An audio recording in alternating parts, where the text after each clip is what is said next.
I'm lifting this side of the van because I'm going to move the shock over. So the coil was rubbing on that uniframe, and it was actually touching the bump stop as well. That could be part of that little squeaking. Most of my squeak went away when I went to the greasable shackle bolts. I also did this already this morning here. Just get it right here. So I got a new emergency brake cable because mine snapped, and I routed it above the axle. Normally it goes way, it's usually, this bracket is the factory bracket. Now I re-bent it. I have to pinch this, I don't know how because it's pretty strong stuff. So the bracket's normally mounted back here, and the emergency brake cable would come down under here and wrap this big loop that hung way down here. It could always get hooked on something. So I rerouted here and I rebent the bracket. So now it wraps around the shock, and you can see plenty of room. Not going to rub anywhere. So I think this is a decent 4x4 mod for the Astro van. Unless you see something wrong with it, feel free to mention it to me.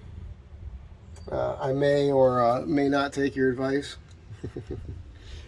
Yeah.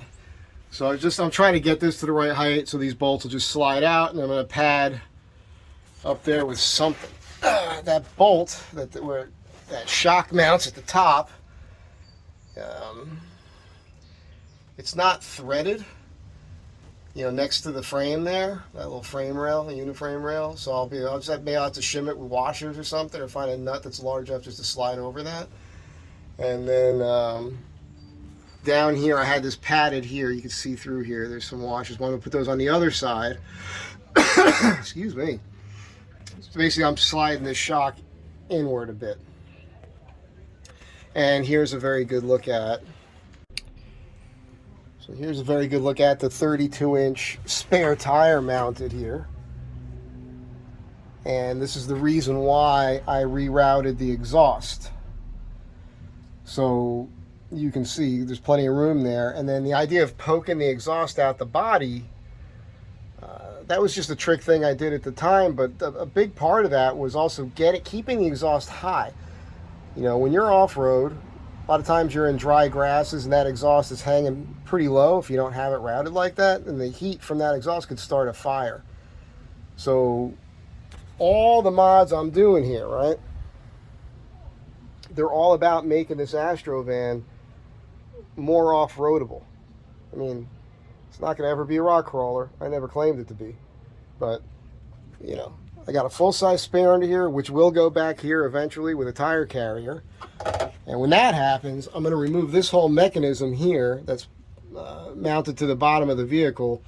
And between these two frame rails here and there, I'm going to get a custom-made gas tank, I think, that'll fit right up tight to the floor between there. I think I get 15 to 20 gallons there. The gas tank here is already 27 gallons. So that could give me a 47-gallon capacity. But again, everything you're seeing here, the coilover shocks are because I carry uneven loads, heavy loads, and that acts like a sway bar back here. So you don't get a lot of this side-to-side rocking on the highway at high speeds when you hit a bump or anything.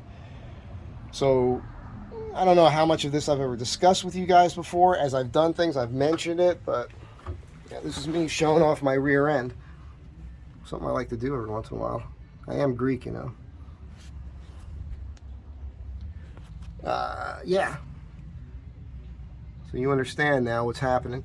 There's plenty of clearance on this side. That coilover is not hitting the frame rail there. It's tight, but it's not. And there's enough gap between that coilover and the tire as well.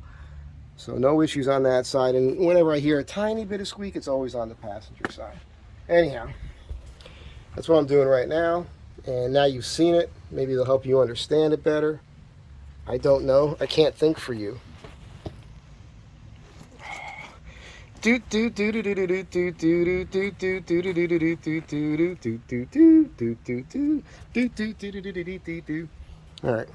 let's get back to work. All right, so that's done. I gotta tighten the bottom yet, but I found this castle nut left over when I did the ball joints, and that padded it out nicely. So there's plenty of room here now between the frame and the spring, and I've got some room here. I got to tighten this up first here. And let's see what happens after that. Alright, so that's done.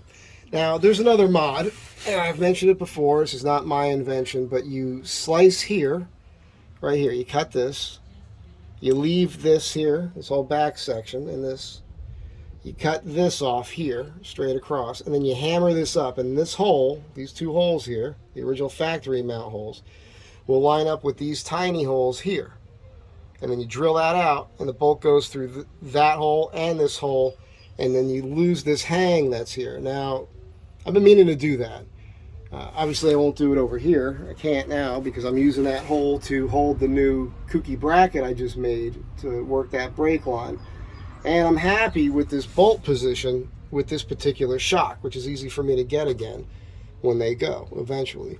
So I'm going to attempt, not today, but I'm going to attempt to cut this here, and hammer this up and try to get this hole to line up with that hole. Now, you know, there's still going to be a little hang here underneath the axle, but not all the way down to here. Keep in mind, I mean, I could basically, you know, I'll lose 2 inches here about of hang, because this is just sitting here now. Never liked that idea for when you're off-road, right? We all know what we're talking about. They sell a kit, Dave has them. We could take this whole thing off, we could weld on tabs and mount the shock to the relocation tabs. That's a lot of work, it's welding and everything else, and I can do this. This should be relatively straightforward and simple. So that's going to come at some point, but for now, I think we're done for today. It's a Saturday. I'm still getting over it as cold, you know what I'm saying? I also had to adjust this over. The transmission mount had to adjust a little bit to the passenger side because I noticed that the wear marks from the bolts were off to the driver's side more, because I elongate them side to side this way to get the bolts above and going through that 1 3/4 inch tube steel up into the transmission. So to make all those line up, I had to elongate the bottom holes in this piece of steel that carries it. And I just want that to be dead on, balls accurate. All right, that's it for now. I'll catch you guys next time. Thanks for being here. And I think we're getting very close to me being dialed on this thing, and I'm so happy. You guys been here for so long watching me modify this thing, and after modification, trying to deal with, you know, the issues that are brought out by doing things you're not supposed to be doing, right? Again, it's not like there's always something wrong with this thing. There's not. It's actually a pretty strong running vehicle. There's little things I notice still. I'm pretty certain my Hydro Boost has a leak to it. So it's like $12, I think, for the rebuild kit, the Hydro Boost rebuild kit. I watched some videos. That's not the end of the world. I could do it. I just don't feel like doing it because it's going to be a fiasco, right? But for now, this part's done. I feel good about it, and now I can drive the thing. So stay tuned. I'll catch you next one. Once again, thank you for being here. Be good to one another, and thanks for loving me, man. It's very cool. Much appreciated. Bye.